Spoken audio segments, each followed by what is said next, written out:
Assalamualaikum warahmatullahi wabarakatuh. Alhamdulillah hamdan katsiran thayyiban mubarakan fi kama yuhibbu rabbuna wa yarda. Asyhadu an la ilaha illallah wahdahu la syarika lah wa asyhadu anna Muhammadan abduhu wa rasuluh sallallahu alaihi wa ala alihi wa man sara ala nahjih wa tamassaka bi sunnatihi ila yaumiddin wa sallaman tasliman katsira. Ya ayyuhalladzina amanu taqullaha haqqa tuqatih wa la tamutunna illa wa antum muslimun. Amma ba'da. Alhamdulillah, puji syukur kehadiran Allah Subhanahu wa taala. Allah Subhanahu wa taala senantiasa mencurahkan nikmat kepada seluruh makhluknya, dan itu tidak pernah terhenti walaupun hanya sekejap mata. Salawat beriringkan salam kepada Nabi kita tercinta, yakni Nabi Muhammad sallallahu alaihi wasallam. Bapak-bapak, ibu-ibu, jamaah Masjid Dakwah yang semoga diberkahi dan dirahmati oleh Allah Subhanahu wa taala. Alhamdulillah, di malam ini kita berada di tanggal 3 Jumadil Akhir 1447 Hijriah, 23 November 2025 Masehi. Insyaallah menjelang azan Isya kita bersama-sama melanjutkan pelajaran kita membahas kitab Bahjatul Qulubil Abrar, yang insyaallah di malam ini kita memasuki hadis yang ke-45. Dan di malam ini insyaallah kita akan membahas 3 hadis langsung. Hadis ke-45, 46 dan 47. Untuk menghemat waktu, maka kita sama-sama mendengarkan hadis yang ke-45. Hadis tersebut berbunyi, An Asmar bin Mudarrisin anna Rasulullah sallallahu alaihi wasallam qala, dari Asmar bin Mudarris bahwa Rasulullah sallallahu alaihi wasallam bersabda, man sabaqa ila ma lam yusbaqa ilaihi muslimun fahuwalah. Rawahu Abu Daud. Barang siapa yang mendahului kepada apa yang belum didahului seorang muslim, maka ia adalah untuknya. Hadis ini dilemahkan oleh Syekh Albani dalam kitab Irwaul Ghalil nomor 1553. Namun Syekh Abdurrahman bin Nasir As-Sa'di menjelaskan ada makna yang bisa diambil pelajaran dari hadis yang ke-45 ini. Jadi hadis ini berkenaan pokok permasalahannya, yang lebih dahulu itulah yang paling berhak. Banyak contohnya, kasusnya di dalam kehidupan kita. Kita ambil satu kasus saja. Misalnya di dalam pemilikan tanah, kan terkadang ada berdempet-dempet sertifikatnya. Maka yang lebih dahulu, yang paling lama suratnya, itulah yang lebih berhak. Misalnya yang ini memiliki SKGR, misalnya contoh suratnya kan, atau sama-sama sertifikat lah, sama-sama kuat hukumnya. Ini pada tahun 90. Yang ini tahun 70. Dan yang satu lagi rupanya suratnya dari zaman Belanda. Kan ada kasus yang seperti itu. Maka yang berhak adalah yang paling lama. Itulah yang memilikinya. Dan hadis ini mencakup segala permasalahan, bukan masalah tanah saja, atau masalah penggarapan tanah yang kosong kan biasa di tanah-tanah yang tidak terurus, entah siapa pemiliknya. Lalu ada seseorang yang menggarapnya, mengairinya dan seterusnya. Walhasil akhirnya yang tanah yang tidak dimanfaatkan akhirnya menjadi kebun, diairi oleh pengairan dan seterusnya. Lalu ada datang yang lain. Maka yang pertama yang menggarapnya itulah yang berhak untuk tanah yang kosong tersebut, dan seterusnya, kecuali tanah yang kosong yang memiliki hak milik, ya itu jangan jangan diambil, tetapi ini yang tidak ada haknya. Itulah yang pertama kali yang berhak dalam tersebut. Dan begitu juga misalnya di dalam pekerjaan, misalnya ada seseorang atasan, manajer misalnya, menginfokan kepada bagiannya, staf-stafnya, bahwasanya barang siapa yang bisa mengerjakan proyek ini, maka dia akan mendapatkan bonus. Lalu salah satu dari karyawan tersebut lebih dahulu menyelesaikan dan sesuai dengan apa yang diarahkan oleh manajernya, maka dialah yang pertama kali mendapatkan bonusnya, karena dia telah mendahului yang lainnya. Nah, jadi ini perkara yang disebutkan di dalam hadis ini, bahwasanya yang lebih dahulu itulah yang paling berhak. Tapi untuk hadis 45 kita cukupkan pembahasannya sampai di situ, karena hadis 46 dan 47 ini membutuhkan pembahasan yang mendalam sebenarnya. Namun kita jelaskan sesingkat mungkin, dan mudah-mudahan yang singkat ini memahami kita minimal bahwasanya agama ini mengatur segalanya. Memang diturunkan dari sisi Rabbul Alamin. Jadi hadis yang ke-46, yang ke-47 itu berkenaan dengan harta warisan. Itu makanya kita gabungkan pembahasan 3 hadis di malam ini, karena ini saling berkaitan antara, yang terutama hadis yang ke-46 dan yang ke-47. Sebelum kita jelaskan, maka mari sama-sama kita dengarkan kedua hadis ini, hadis yang ke-46 dan hadis yang ke-47. Hadis yang ke-46 berbunyi, An Ibnu Abbas radhiyallahu anhu qala Rasulullah sallallahu alaihi wasallam, dari Ibnu Abbas, semoga Allah meridhai keduanya, maksudnya Abbas dan anaknya Abdullah bin Abbas, ia berkata, qala Rasulullah sallallahu alaihi wasallam, Rasulullah sallallahu alaihi wasallam bersabda, alhiqul faraida bi ahliha. Jadi di sini disebutkan alhiqul faraida bi ahliha. Rasul berikanlah faraid, maksudnya faraid ini bagian-bagian warisan yang telah ditetapkan, faraid, kepada para pemiliknya. Fama baqiya fahuwa li aula rajulun dzakar. Apa-apa yang tersisa maka ia untuk laki-laki yang dekat dengan mayit tersebut. Muttafaqun alaih. Ini hadis yang pertama. Yang hadis yang kedua di dalam warisan, yakni hadis yang 47, tidak boleh berwasiat untuk ahli waris. Tidak boleh berwasiat untuk ahli waris. Bunyi hadis tersebut, An Abi Umamah Al-Bahili radhiyallahu anhu dari Abu Umamah Al-Bahili, semoga Allah meridhoinya, ia berkata, sami'tu Rasulullah sallallahu alaihi wasallam, aku mendengar Rasulullah sallallahu alaihi wasallam bersabda, innallaha qad a'ta kulli dzi haqqin haqqah. Sesungguhnya Allah telah memberi setiap pemilik hak akan haknya. Fala wasiyata liwaris, maka tidak ada wasiat bagi ahli waris. Rawahu Abu Daud. Hadis ini diriwayatkan oleh Abu Daud. Taib.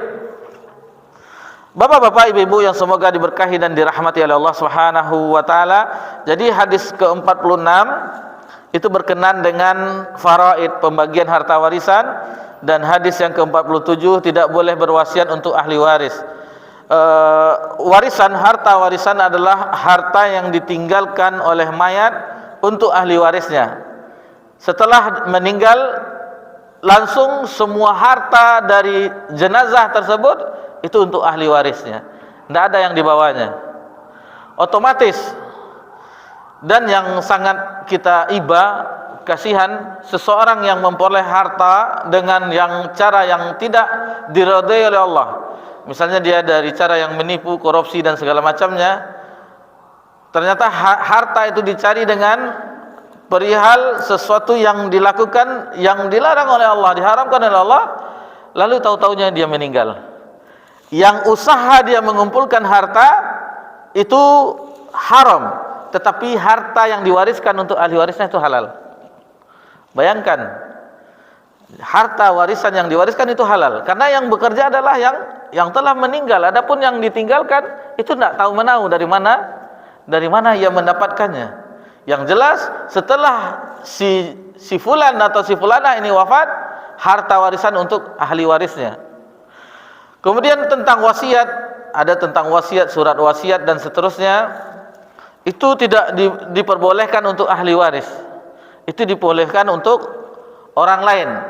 Dan agama kita mengaturnya itu paling banyak itu sepertiga.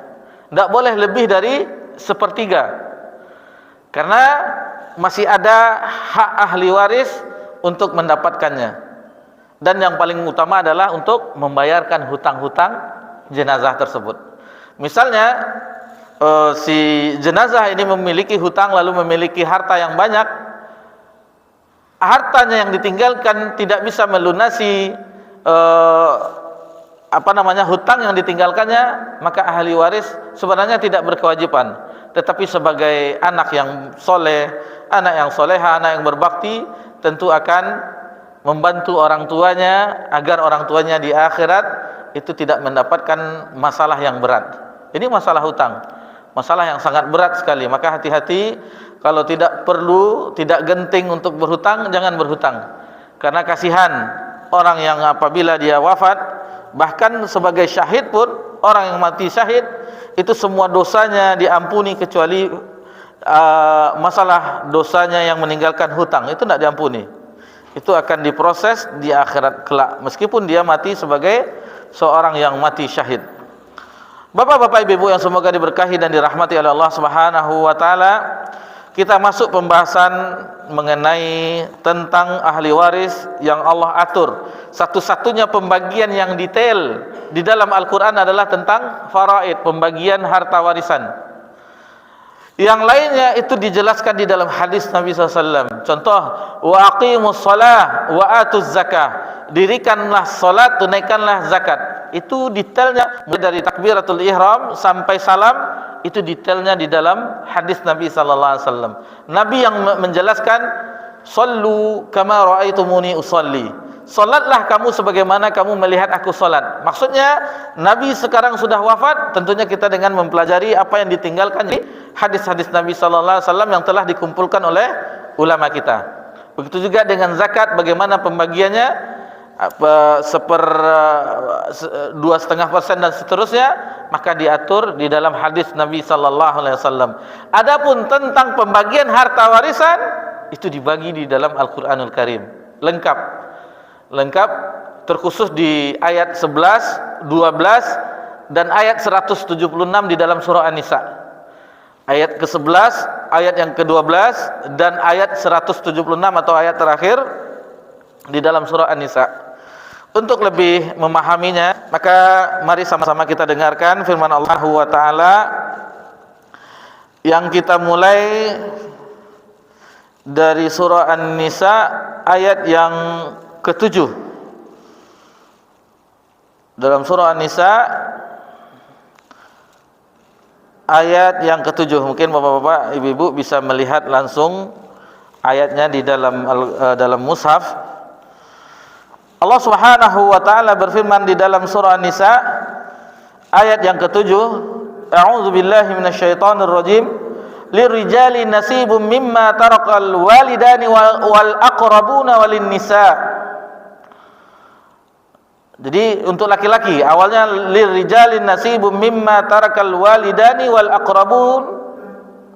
Allah Subhanahu wa taala menjelaskan bagi orang laki-laki ada hak bagian dari harta peninggalan ibu bapak dan kerabatnya. Walin nisa'i nasibum mimma tarakal walidani wal aqrabun mimma qalla minhu.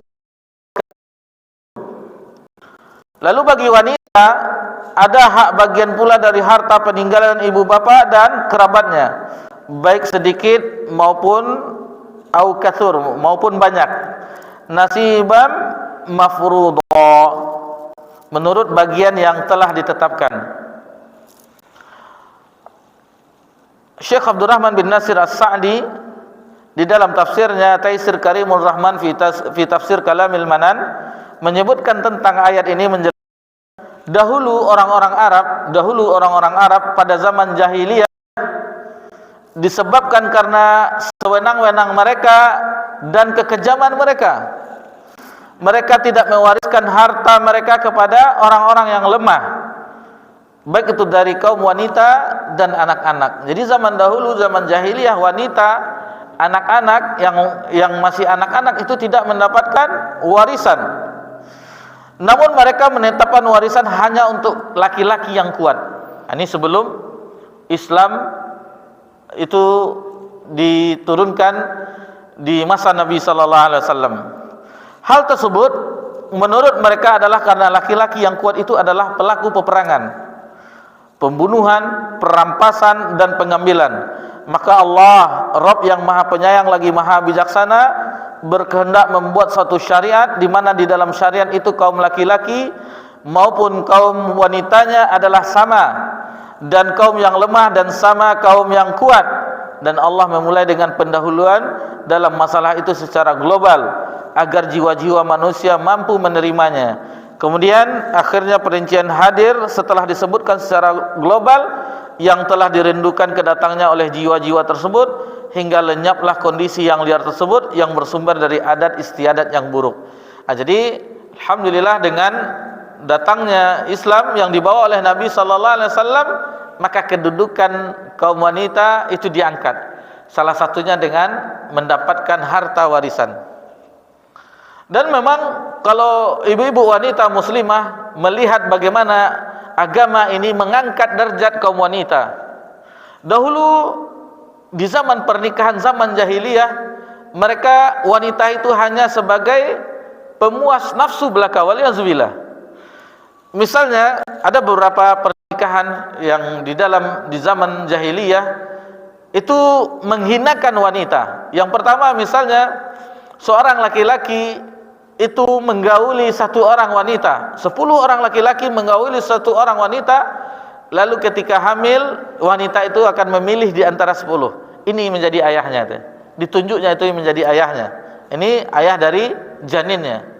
Kemudian ada seseorang yang memiliki suami istri, dia dari kasta bawah, dari orang yang biasa-biasa saja, lalu dia membawa istrinya kepada laki-laki yang memiliki kehormatan. Diserahkannya istrinya kepada laki-laki yang memiliki kehormatan tersebut, sehingga berhubungan, lahirlah dari janin tersebut dari keturunan yang mulia. Ini pokoknya yang diadakan oleh orang-orang zaman jahiliyah adalah praktek-praktek yang ujungnya perzinahan waliyadzubillah. Lalu dengan datangnya Islam, lihatlah bagaimana Islam mengaturnya. Dengan adanya akad nikah, adanya wali, adanya saksi, adanya mahar, dan seterusnya. Di zaman dahulu, zaman jahiliyah, mendapatkan rezeki berupa anak perempuan itu merupakan kehinaan, sehingga sampai merah menghitam wajah orang tua ketika anak perempuan lahir. Sebagian mereka, sebagian, tidak semuanya, itu menguburkan anak perempuannya hidup-hidup di padang pasir. Jadi di antara yang kita sebutkan itu contoh-contoh bagaimana Islam memuliakan seorang wanita. Maka berbahagialah kaum wanita apabila mereka kaum muslimah, mukminah mempelajari agama Allah, mereka akan mendapatkan kemuliaan itu di dalam agamanya. Seperti firman Allah, qarna fi buyutikunna wala tabarrajna tabarraj jahiliyatil ula. Tetaplah engkau wahai kaum wanita di rumahmu, dan janganlah engkau bersolek sebagaimana orang-orang jahiliyah dulu bersolek. Ini ayat yang luar biasa terhadap wanita. Allah memerintahkan wanita itu tetap di rumahnya. Bayangkan, tetap di rumahnya, dan itu ibadah bagi seorang wanita. Namun karena perkembangan zaman dan seterusnya, sehingga ada gerakan persamaan gender, emansipasi wanita dan seterusnya. Bahkan sebagian tempat-tempat yang seharusnya dikerjakan oleh seorang laki-laki juga dikerjakan oleh wanita. Ini propaganda barat, sehingga wanita-wanita kaum muslimah juga ikut keluar, sehingga mereka tidak dengan alasan menambah biaya keluarga dan seterusnya, akhirnya mereka ikut bekerja. Ini ketimpangan, dan akhirnya anak-anak tidak ada yang mengurusnya. Anak-anak tidak ada yang mengurusnya. Coba kita berbalik ke tahun 70, tahun 60 mungkin bapak-bapak yang dahulu lahir daripada kita. Bukankah yang keluar untuk mencari nafkah itu laki-laki? Seorang ibu atau nenek yang kita perhatikan itu masih berjumpa dengan nenek kami, itu tidak ada, dia di rumah saja. Yang membiayai adalah kakek dengan usahanya, dengan berdagang dan seterusnya. Itu yang kita saksikan. Namun sekarang wanita juga ikut keluar, dan sehingga lowongan pekerjaan itu banyak ditempati oleh kaum wanita. Dan wanita pun terkadang mereka tidak sadar dengan tanda kutip wanita karir, sehingga mereka mengindahkan pekerjaan mereka. Bukan mereka seharusnya, Ustadz, apakah kami hanya dapur, kasur dan sumur? Hendak. Itu banyak yang mereka lakukan di rumah. Mereka bisa menghafal Al-Quran di rumah, bahkan tidur mereka di rumah itu berpahala bagi mereka. Namun karena propaganda dan isu-isu dari barat, akhirnya mereka pun terjun keluar, sehingga inilah yang terjadi kita di zaman. Dan bahkan di sebagian Eropa itu terbalik, yang mengasuh anak itu adalah laki-laki, sementara wanitanya pergi keluar untuk bekerja, untuk mencari nafkah keluarga. Waliyazubillah. Kemudian ayat yang selanjutnya, kita cepat saja ya, karena ada beberapa ayat di dalam surah An-Nisa yang insyaallah akan kita pelajari bersama-sama. Ayat berikutnya yaitu dalam surah An-Nisa ayat yang ke-8, wa idza hadaral qismata ulul qurba wal yatama wal masakinu farzuquhum minhu wa qulu lahum qawlan ma'rufa. Dan apabila sewaktu pembagian itu hadir kerabat, anak yatim dan orang miskin, maka berilah mereka dari harta itu, tetapi sekedarnya, dan ucapkanlah kepada mereka perkataan yang baik. Syekh Sa'di menjelaskan, maksudnya berikanlah mereka ala kadarnya dari harta tersebut yang didapatkan, karena orang ahli waris itu mendapatkan harta warisan tanpa usaha, tanpa lelah, tanpa susah, tanpa perjuangan, karena sesungguhnya mereka menetap hati kepada mereka dalam memandangnya. Karena itu hiburlah yang hadir tersebut dengan sedikit diberikan, apalah namanya, sedekah atau apa, sehingga mereka pun tidak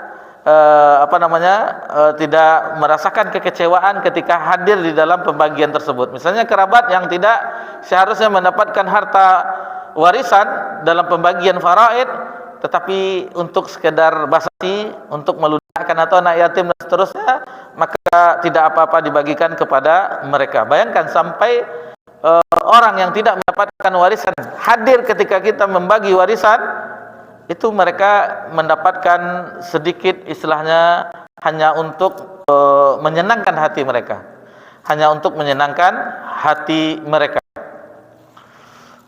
Taib. Di ayat yang ke-9, wal yakhshal ladzina law taraku min khalfin zurriyatan di'afa khafu 'alaihim falyattaqullah wal yaqulu qawlan sadida.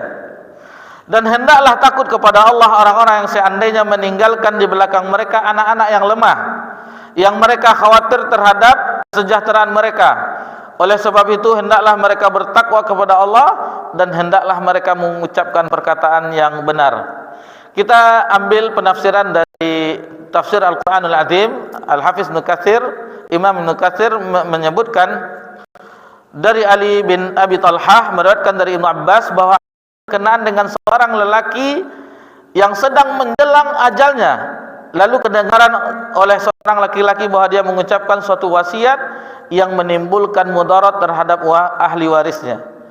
Jadi ada seseorang yang ketika sakaratul maut tentang wasiat yang itu memudaratkan ahli warisnya, maka Allah Subhanahu wa taala memerintahkan kepada mereka mendengar wasiat tersebut, hendaknya ia bertakwa kepada Allah, dan seterusnya.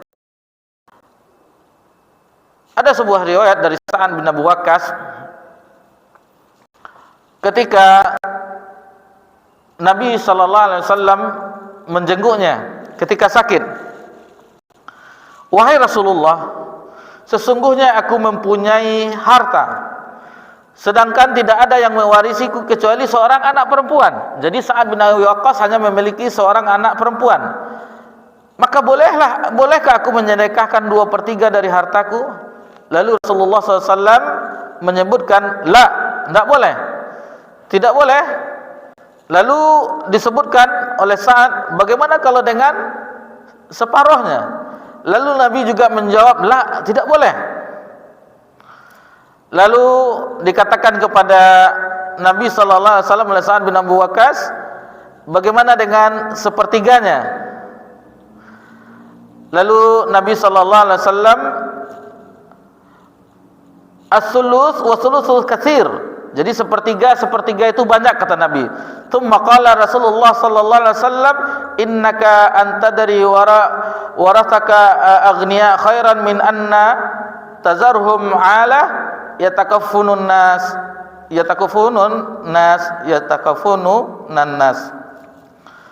Kata Nabi sallallahu alaihi wasallam, sesungguhnya kamu bila meninggalkan ahli warismu dalam keadaan berkecukupan adalah lebih baik daripada kamu membiarkan mereka dalam keadaan miskin meminta-minta kepada manusia. Nah, jadi meninggalkan anak atau ahli waris dalam keadaan ada harta warisan dan tanpa mereka setelah itu miskin, itu lebih baik. Sebagaimana Sa'ad bin Abi Waqqas memiliki harta yang banyak, ingin menyedekahkan hartanya sebanyak 2/3, tidak boleh oleh Nabi. Lalu separuhnya tidak boleh Nabi.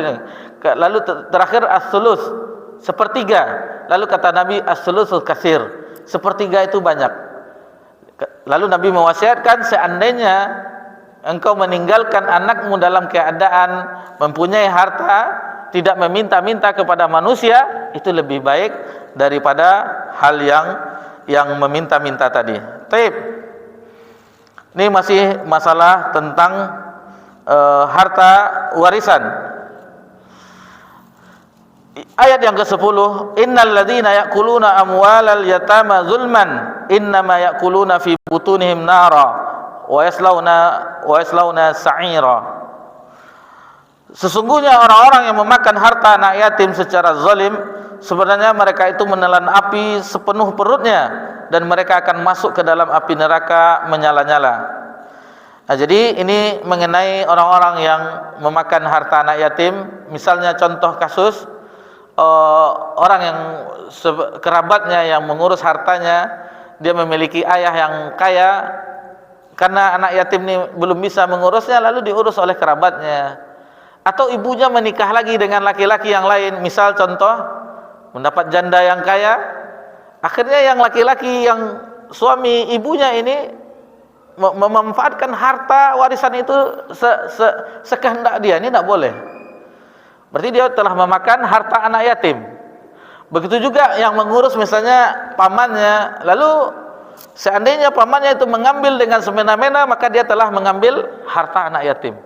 Ini tidak boleh. Ini ancamannya bahwasanya dia telah memenuhkan perutnya dengan api neraka. Ini ancaman bagi orang yang memakan harta anak yatim. Misalnya kita mempunyai kerabat, lalu meninggal kerabat kita, anaknya masih kecil, kita bantu untuk mengurus hartanya, boleh, tidak masalah, tetapi jangan diambil. Jangan diambil lalu kita makan, maka itu akan diancam dengan siksa api neraka, dengan dipenuhi perut dengan api neraka. Taib. Ayat 11-12 ini berkenaan dengan faraid. Dengan faraid, ayat yang sangat panjang. Yusikumullahu fi auladikum lidzakari mithlu hadzal unsain fa in kunna nisaan faul kasnaini falahunna thulutsa ma tarak Wa in kanat wahidatan fala nisf wali abawayhi likulli wahidin minhum as-sudus mimma taraka in kana lahu walad fa in lam yakun lahu waladu wa warithahu abawahu fali ummi thuluth fa in kana lahu ikhwatun fali ummi sudus min ba'di wasiyatin yusi biha aw dain aba'ukum wa abna'ukum la tadruna ayyuhum aqrabu lakum naf'a fariidatan minallah innallaha kana aliman hakima. Ini dia pembagian yang sejelas-jelasnya dibagikan di dalam ayat Allah Subhanahu wa taala. Allah mensyariatkan bagimu tentang pembagian harta waris anak-anakmu, yaitu bagian seorang anak laki-laki sama dengan 2 bagian anak perempuan. Jadi anak laki-laki itu 1 bagian, 2 anak laki-laki 1 anak laki-laki, 2 anak perempuan. Jadi misalnya contoh dia mempunyai 3 anak, 1 laki-laki, 2 perempuan, misalnya nih contoh saja harta warisan 400 juta. Berarti 200 juta untuk 1 orang anak laki-laki, 100 juta 2 anak perempuan. Itu contohnya. Maka dan jika anak itu semuanya perempuan lebih dari 2, maka bagi mereka 2/3 dari harta yang ditinggalkan. Jika anak perempuan itu seorang saja, maka ia memperoleh separuh harta. Dan untuk 2 orang ibu bapak, bagi masing-masingnya 1/6 dari harta yang ditinggalkan. Jika yang meninggal itu mempunyai anak, jika orang yang meninggal tidak mempunyai anak dan ia diwarisi oleh ibu bapaknya saja, maka ibunya mendapat 1/3. Jika yang meninggal itu mempunyai beberapa saudara, maka ibunya mendapat 1/6. Pembagian tersebut di atas sesudah dipenuhi wasiat yang ia buat dan sesudah dibayar hutangnya. Tentang orang tua dan anak-anak, maka kamu tidak mengetahui siapa di antara mereka yang lebih dekat, lebih banyak manfaatnya bagimu. Ini adalah ketetapan Allah ketetapan Allah. Sesungguhnya Allah Maha mengetahui lagi Maha bijaksana. Ini ada juga yang harta warisan ahli waris itu menghalangi yang lainnya. Contoh misalnya seharusnya kakek misalnya mendapatkan warisan, karena ayahnya ada maka kakek tidak mendapatkan. Begitu juga dengan saudara laki-laki misalnya, karena anak laki-lakinya ada maka saudara laki-lakinya tidak mendapatkan. Ini banyak sekali kasus-kasus yang harus dikumpulkan siapa saja yang berhak mendapatkan harta warisan tersebut. Itu secara global. Itu makanya tadi kita katakan di awal kajian, ini adalah pembahasan yang ruwet, dan ini adalah ilmu yang pertama diangkat di atas bumi, ilmu faraid. Jadi ayat yang tadi yang kita bacakan dan ayat sesudahnya, maksudnya ayat yang ke-12 dalam surah An-Nisa dan ayat yang terakhir di ayat 176 merupakan ayat-ayat yang membahas tentang ilmu faraid, tentang membagi harta warisan. Jadi kalau ingat-ingat ayat 11, 12, ayat 176 atau terakhir dalam surah An-Nisa itu tentang pembagian harta. Ilmu faraid merupakan rincian dari ketiga ayat tersebut. Jadi di sini ada riwayat disebutkan Abdullah bin Amr, al-ilmu salasah, ilmu itu ada 3, wa ma siwa dzalika fahuwa fad.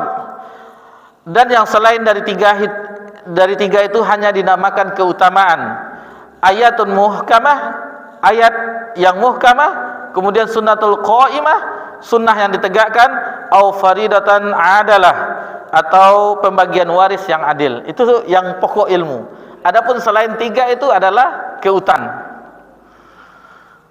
Kemudian hadis dari Nabi sallallahu alaihi wasallam, Abu Hurairah, ya Abu Hurairah, ta'allamu faraid wa alimu fa innahu nisful ilm wa huwa yunsa wa huwa awalu syai'in yatanazza' min ummati. Jadi Nabi SAW berwasiat kepada Abu Hurairah, wahai Abu Hurairah, pelajarilah ilmu faraid, ilmu pembagian harta warisan, dan ajarkanlah kepada orang lain. Karena sesungguhnya ilmu faraid, pembagian harta warisan adalah separuh dari ilmu, dan ia akan terlupakan. Dan ilmu faraid merupakan sesuatu yang paling pertama dicabut di kalangan umatku. Jadi seandainya masih ada saja umat ini mempelajari ilmu faraid, itu sebenarnya menguntungkan bagi umat ini. Pertama, tidak akan terjadi cekcok antara ahli waris. Itu yang pertama. Yang kedua, selagi umat Islam mempelajari ilmu faraid, salah satu yang menandakan Dajjal itu tidak muncul. Dajjal tidak muncul. Tetapi kalau tidak ada lagi yang mempelajari ilmu faraid, sudah ditinggalkan oleh umat Nabi SAW, salah satunya, maka itu akan muncul Dajjal. Itu salah satu tanda munculnya Dajjal, orang tidak mempelajari ilmu faraid tentang pembagian harta warisan. Kemudian ayat yang ke-12, ini lebih daripada separuh ayat. Walakum nisfu ma taraka azwajukum illam yakul lahunna walad. Fa in kana lahunna waladun falakumur rubu mimma tarak min ba'di wasiyati yusina biha aw dain. Walahunna rubu mimma taraktum illam yakul lakum walad. Fa in kana lakum waladun falahunna thumunu mimma taraktum min ba'di wasiyatin tusuna biha aw dain.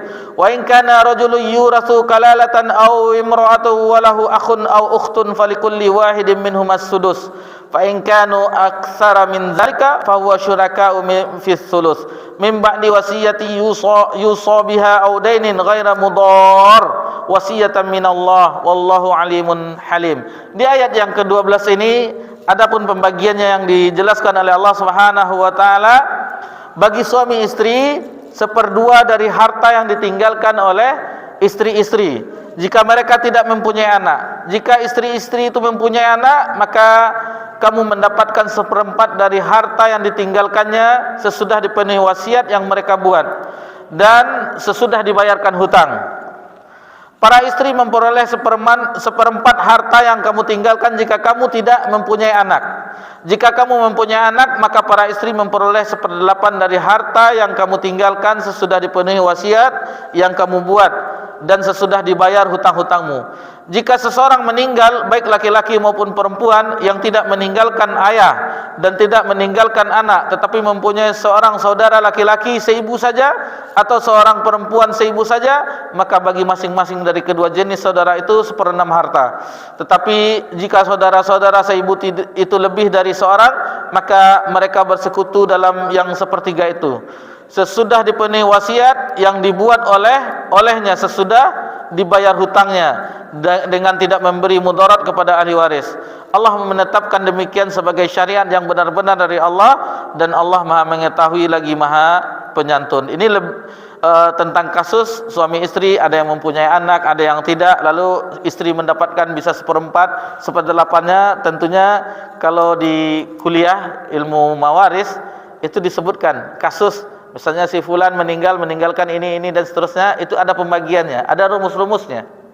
Seperti mempelajari matematika.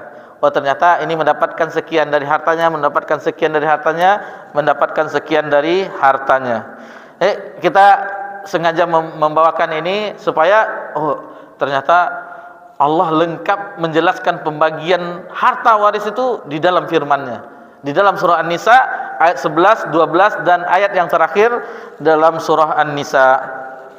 Lalu di dua ayat berikutnya, tilka hududullah. Jadi itulah hukum-hukum Allah, ketentuan-ketentuan Allah. Wa may yuti'illah wa rasulah yudkhilu jannatin tajri min tahtihal anhar khalidina fiha wa dzalika fawzul 'adzim. Jadi barang siapa yang taat kepada Allah dan Rasulnya, niscaya Allah akan memasukkan ke dalam surga yang mengalir di dalamnya sungai, sedangkan mereka kekal di dalamnya, dan itulah kemenangan yang besar. Wa may ya'sillaha wa rasulahu wa yata'adda hududah yudkhilhu naran khalidan fiha walau 'adzabun muhin. Jadi barang siapa yang bermaksiat terhadap Allah dan Rasulnya dan mereka menentang hukum-hukum Allah, maka akan dimasukkan ke dalam neraka dan kekal di dalamnya, dan bagi mereka azab yang menghinakan. Kemudian kita lihat ayat yang ke-176 dalam surah An-Nisa, ayat yang terakhir di dalam surah An-Nisa. Allah Subhanahu wa taala berfirman di dalam surah An-Nisa ayat yang terakhir, nanti bisa dilihat juga bapak-bapak atau ibu-ibu di rumah, tentang pembagian harta warisan ini. Di dalam firman Allah, yastaftunaka qul la yuftikum fil kalalah in imru'un halaka laysa lahu waladu wa lahu ukhtun fala nisfu ma tarak wa huwa yarithuha illam yakul laha walad fa in kana tasnataini falahuma thulutsani mimma tarak wa in kanu ikhwatan rijalan wa nisaan falidzakari mithlu hadzal unsayain yubayyinullahu lakum an tadillu wallahu bikulli syai'in alim. Di ayat 176 ini Allah Subhanahu wa taala menyebutkan mereka meminta fatwa kepadamu tentang kalalah. Apa itu kalalah? Kalalah adalah jika seorang meninggal dunia dan ia tidak mempunyai anak, itu dia kalalah. Orang yang meninggal tetapi tidak mempunyai anak dan mempunyai saudara perempuan, maka bagi saudaranya yang perempuan itu 1/2 dari harta yang ditinggalkan. Jadi ada orang meninggal, dia tidak mempunyai anak, ada saudara perempuannya, saudari perempuannya. Saudari yang perempuan itu mendapatkan separuh dari harta warisan. Itu seandainya satu orang. Kalau saudara perempuannya lebih dari satu orang, 2 orang, 3 orang, yang separuh dari harta tersebut dibagi dari jumlah saudara perempuannya tersebut. Dan saudaranya yang laki-laki, jika ia tidak mempunyai anak, tetapi jika saudara perempuan itu ada 2 orang, maka bagi keduanya 2/3 dari harta yang ditinggalkan oleh yang meninggal. Dan jika mereka ahli waris itu terdiri saudara laki-laki dan perempuan, maka bagian seorang saudara laki-laki sebanyak bagian 2 orang saudara perempuan. Allah menerangkan tentang hukum kepada kalian supaya kalian tidak sesat, dan Allah Maha mengetahui segala sesuatu. Ini beberapa ayat yang kita jelaskan. Yang paling utama tadi tentang pembagian harta warisan di dalam surah An-Nisa ayat 11, 12, dan ayat yang terakhir dalam surah An-Nisa ayat 176 itu lengkap tentang pembahasan harta warisan. Maka jika pergi ke konsultasi tentang pembagian pengadilan agama dan seterusnya, orang-orang yang meninggalkan harta warisan, maka hendaklah merujuk kepada firman Allah. Jangan sampai tidak membagi sebagaimana yang dibagi oleh Allah Subhanahu wa taala. Kembali kita kepada hadis yang terdapat dalam kitab Bahjatul Qulul Abrar tentang orang-orang yang berhak mendapatkan warisan tadi. Jadi tidak boleh berwasiat untuk ahli waris. Jadi ada orang yang berwasiat, misalnya dia ingin mewasiatkan kepada ahli warisnya. Misalnya dia memiliki anak 5 orang, lalu dia membuat wasiat bahwasanya harta sekian ratus juta untuk anaknya nomor 4. Wasiat seperti ini batal, tidak boleh, karena itu adalah ahli waris. Jadi ahli yang boleh wasiat itu untuk siapa? Untuk yang tidak mendapatkan ahli waris. Contoh, misalnya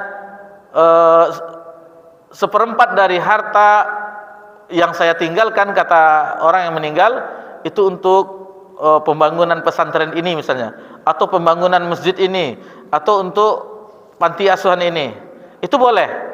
Tetapi dilihat apakah harta yang dilebihkan yang selain untuk wasiat itu masih untuk bermanfaat untuk ahli warisnya.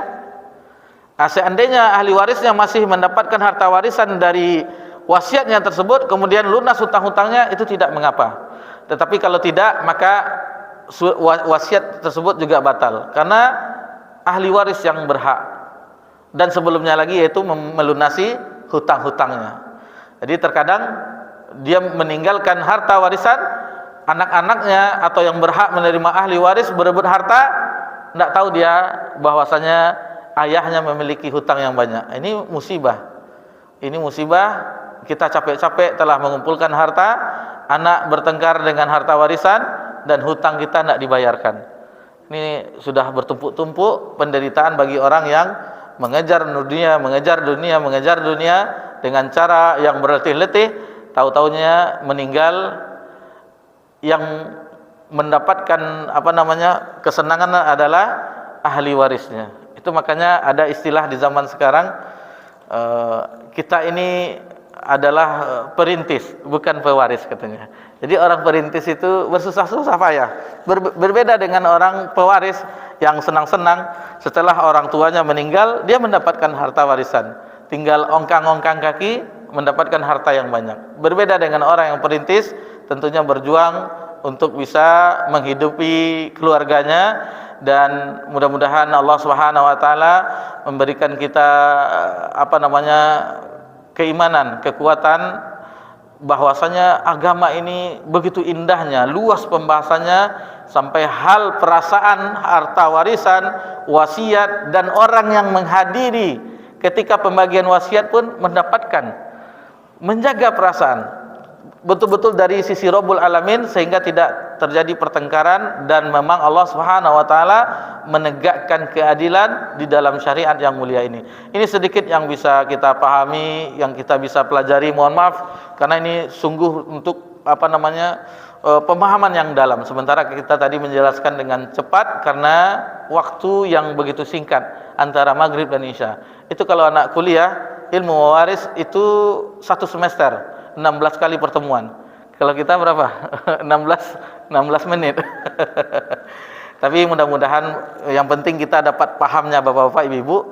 Allah mengadakan suatu ilmu faraid, harta waris pembagiannya itu lengkap di dalam firman-Nya dalam surah An-Nisa ayat 11, 12 dan ayat 176. Mohon maaf jika ada kesalahan dalam pembahasan ini. Insyaallah akan kita lanjutkan pembahasan kita di 2 pekan yang akan datang. Mudah-mudahan Allah Subhanahu wa taala senantiasa menjaga kita sehingga kita senantiasa berada dalam ketaatan kepada Allah Subhanahu wa taala, dan menjaga diri kita jauh dari segala hal yang merusak atau segala hal yang membuat murka Allah Subhanahu wa taala. Kita akhiri perjumpaan kita di malam yang berbahagia ini dengan subhanakallahumma bihamdika asyhadu an la ilaha illa anta astaghfiruka wa atubu ilaik. Wassalamu ala nabi Muhammad sallallahu alaihi wasallam wa ala alihi washabbihi ajmain walhamdulillahirabbil alamin. Wassalamualaikum warahmatullahi wabarakatuh.